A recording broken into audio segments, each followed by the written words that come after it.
आम आदमी पार्टी दिल्ली नगर निगम चुनाव में एक ऐतिहासिक जीत की ओर बढ़ रही है। भारत की राजनीति के अंदर हमने ही रिकॉर्ड बनाया था 70 में से 67 सीट का, और मैं समझता हूं कि दिल्ली नगर निगम के इस चुनाव में आम आदमी पार्टी अपने ही रिकॉर्ड को तोड़ने जा रही है और उससे भी ज़्यादा बड़ा रिकॉर्ड आम आदमी पार्टी बनाने जा रही है। ऐसे मौके पे मैं आज एक घोषणा करना चाहता हूं कि आम आदमी एक गारंटी देना चाहता हूं एक तरह से दिल्ली के लोगों को कि आम आदमी पार्टी एमसीडी में सरकार बनाने के बाद एक स्कीम लॉन्च करेगी जिसका नाम होगा जनता चलाएगी एमसीडी। अक्सर हमने देखा है कि छोटे छोटे कामों के लिए जनता को नेताओं के चक्कर काटने पड़ते हैं। अब जनता निर्णय लेगी और सरकार काम करेगी। एक तरह से जितनी आरडब्ल्यूएज हैं, आरडब्ल्यूएज वो बॉडी होती है जो जनता के सबसे करीब होती है। आरडब्ल्यूएज को मिनी पार्षद का स्टेटस दिया जाएगा। अपने इलाके की, जैसे पार्षद एक वार्ड का बॉस होता है, वार्ड का नेता होता है, अपनी आरडब्ल्यू के इलाके का, जो आरडब्ल्यू का इलाका है उसका नेता आरडब्ल्यू को माना जाएगा। आरडब्ल्यू को मिनी पार्षद का स्टेटस दिया जाएगा।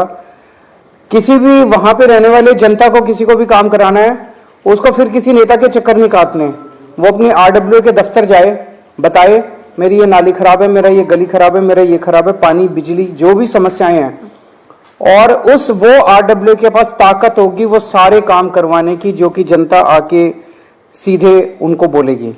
तो लोगों को अपने छोटे छोटे कामों के लिए नेताओं के चक्कर काटने की जरूरत नहीं पड़ेगी। आरडब्ल्यूएस को अपना दफ्तर चलाने के लिए और लोगों के सारे छोटे छोटे काम कराने के लिए फंड्स उपलब्ध कराए जाएंगे। तो एक तरह से रियल मायने में आरडब्ल्यूएस का सशक्तिकरण किया जाएगा एमसीडी के अंदर सरकार बनने के बाद। इसका मकसद है कि जनता को दिल्ली का मालिक बनाना, जनता को असली नेता बनाना, दिल्ली के हर नागरिक को दिल्ली का मुख्यमंत्री बनाया जाएगा। सीधे सत्ता दिल्ली के लोगों के हाथ में दी जाएगी और जनता जो है अपनी आरडब्ल्यूएस के जरिए अपने सारे काम करा सकती है। मेरी दिल्ली की सारी आरडब्ल्यूएस से विनती है, आप सब लोग अपने अपने इलाके के अंदर छोटे छोटे नेता हैं, आप सब लोग अपने अपने इलाके के अंदर सम्मानित लोग हैं। मैं सारी आरडब्ल्यूएस से निवेदन करता हूं कि 3-4 दिन रहेगा बस चुनाव के, आप सब लोग अपने अपने इलाके के अंदर, आप किसी भी पार्टी के हो, मेरे को पार्टीबाजी से कोई लेना देना नहीं है, आप आम आदमी पार्टी के हो, आप बीजेपी के हो, आप कांग्रेस के हो, अब आपको हम सशक्त करने जा रहे हैं, आरडब्ल्यूएस को हम सशक्त करने जा रहे हैं। रियल मायनों के अंदर हम आपको पॉलिटिकल पावर, फाइनेंशियल पावर देने जा रहे हैं। हर आरडब्ल्यूएस से, मेरी दिल्ली की हर आरडब्ल्यूएस से विनती है कि आप अपने अपने इलाके के अंदर डोर टू डोर जाइए, एक एक के घर जाइए और उनको कहिए कि आम आदमी पार्टी को वोट दें। अपने अपने व्हाट्सएप ग्रुप के अंदर, सबके आरडब्ल्यूएस के व्हाट्सएप ग्रुप होते हैं, व्हाट्सएप ग्रुप के अंदर आप सबको कहिए कि भाई आप जिस भी पार्टी को, कोई बात नहीं, इस बार सारे जने मिलकर आम आदमी पार्टी को वोट दें। और आप ज्यादा से ज्यादा आम आदमी पार्टी को वोट दिलाने के लिए वो करें। सभी आरडब्ल्यूएस को मैं ये भी कहना चाहता हूं कि आपके इलाके में मान लो दूसरी पार्टी का कोई पार्षद बन गया, फिर वो देख लो आपको काम नहीं करने देगा, किसी भी आरडब्ल्यू को काम नहीं करने देगा, और आपको हम जो सत्ता देना चाहेंगे उसके अंदर वो अड़चन अड़ाएगा। तो आप सब लोग मिलके इस बार इंश्योर कीजिए कि 250 की 250 सीटें जो हैं आम आदमी पार्टी की आनी चाहिए ताकि हम आपको सशक्त कर सकें। आपके कोई प्रश्न है तो आप। सर, पहला सवाल ये कि आप इनको ताकत देने की बात कह रहे हैं, तो इनकी जवाबदेही क्या होगी? पार्षद को तो आप चुनाव में हरा सकते हैं, इनका अगर ये काम नहीं करेंगे, किस तरह से आप इसका संवैधानिक पहलू, इसका सारा एक ट्रांसपेरेंट तरीका बनाया जाएगा। ऑनलाइन भी करेंगे इसको, जैसे मान लीजिए जनता आई उनके पास, एक तरह से उनको अपना ऑफिस चलाने के लिए भी अगर हम पैसे देंगे तो सिस्टम भी बनाएंगे।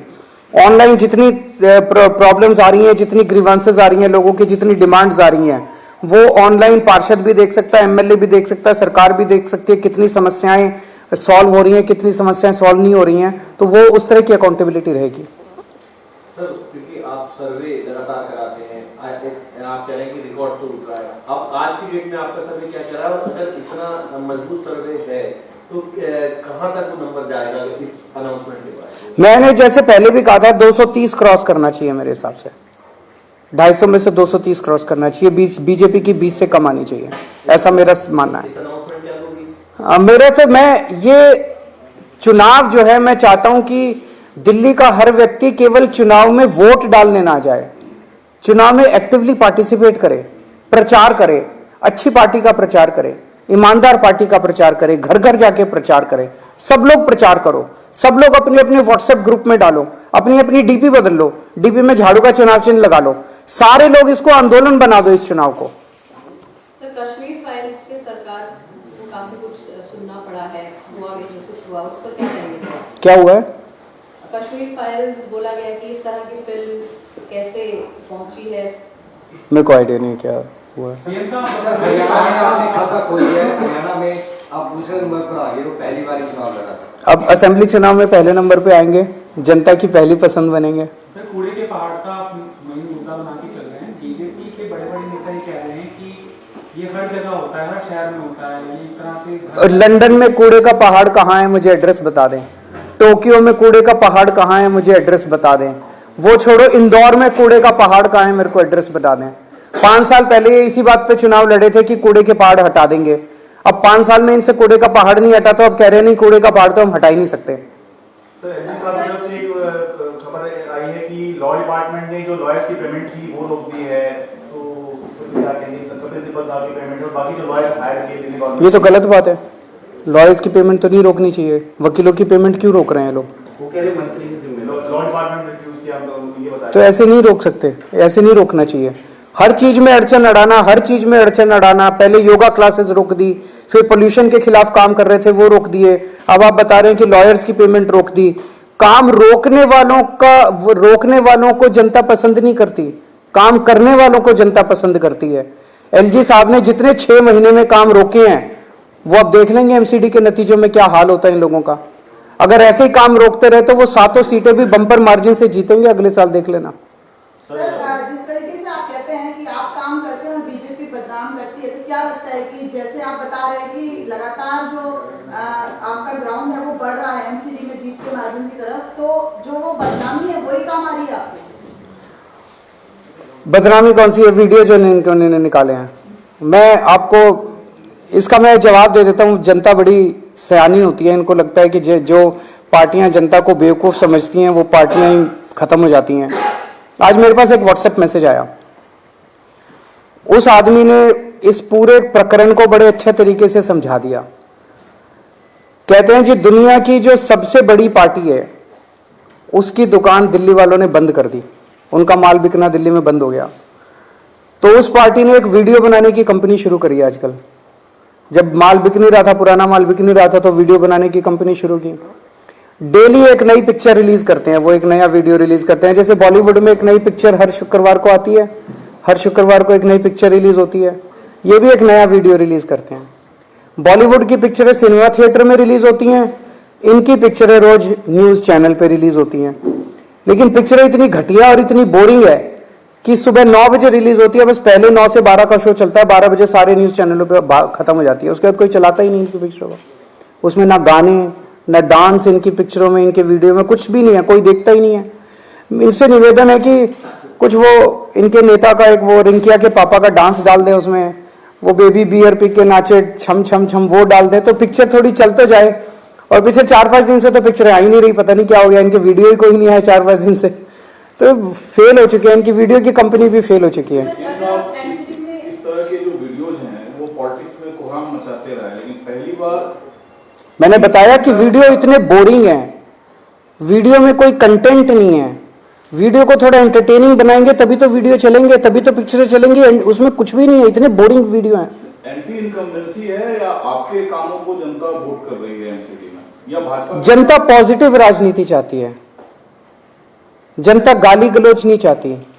आज इनके 7 मुख्यमंत्री इन्होंने ला रखे हैं दिल्ली में, 7 मुख्यमंत्री, 7 प्रदेशों के मुख्यमंत्री, 1 उप मुख्यमंत्री केशव प्रसाद मौर्य और 17 कैबिनेट मिनिस्टर इनके दिल्ली में उतरे हुए हैं। इतने सारे नेताओं की क्या जरूरत पड़ेगी, क्योंकि 15 साल में कुछ काम नहीं किया। अगर कुछ काम कर देते तो इतने नेताओं की जरूरत नहीं पड़ती, इतने नेताओं को उतारने की जरूरत नहीं पड़ती। फिर एक कैबिनेट मिनिस्टर से मैं पूछ रहा था, मैंने कहा क्या करते हो? कहते जी हमको एक ब्रीफ दिया जाता है जब हम आते हैं चुनाव प्रचार के लिए तो हमें 2 पेज का एक ब्रीफ मिलता है, भाई ये बोलना है आपको। तो बोला जो उसमें ब्रीफ था उसमें इन्होंने कोई काम ही नहीं लिख रखे थे, भाई 15 साल में क्या काम किए। तो बोला हमने पूछा पार्टी से भाई क्या काम गिनाए, तो उसमें बोला बस केवल गालियां लिखी हुई थी कि केजरीवाल को ये गालियां देनी है। तो केवल केजरीवाल को गालियां देने से आप चुनाव जीतना चाहते हो? जनता के बीच में मेरे को गाली देके कहते हैं केजरीवाल के पैर तोड़ देंगे, केजरीवाल की आंख फोड़ देंगे। मैं कहता हूं मैं दिल्ली को साफ सुथरा करूंगा, कहते हैं केजरीवाल की टांगे तोड़ देंगे। मैं कहता हूं मैं दिल्ली को चमकाऊंगा, दिल्ली का गंद निकालूंगा, कूड़ा हटाऊंगा, कहते हैं केजरीवाल की आंखें फोड़ देंगे। ऐसे तुम चुनाव जीतना चाहते हो? अगर तुमने 15 साल में, आज मैं जेपी नड्डा जी ने अभी कुछ, उनको मैं चैलेंज करता हूं, एक काम गिना दो 15 साल में तुमने जो एक काम किया है, एक काम नहीं किया। इनका केवल एक ही 1 पॉइंट एजेंडा है, केजरीवाल को गाली दो। इन्होंने कहा केवल 1 पॉइंट एजेंडा एलजी साहब से सारी दिल्ली के काम रोको। काम रोकने वालों को, गालियां देने वालों को वोट नहीं मिलता, काम करने वालों को वोट मिलता है। गुजरात गए, आपने कहा शिक्षा देंगे, रोजगार देंगे, रोजगार नहीं मिला तो रोजगार भत्ता देंगे। बीजेपी का भी आया संकल्प पत्र, उसमें कहा गया कि एंटी रेडिकलाइजेशन सेल बनाएंगे।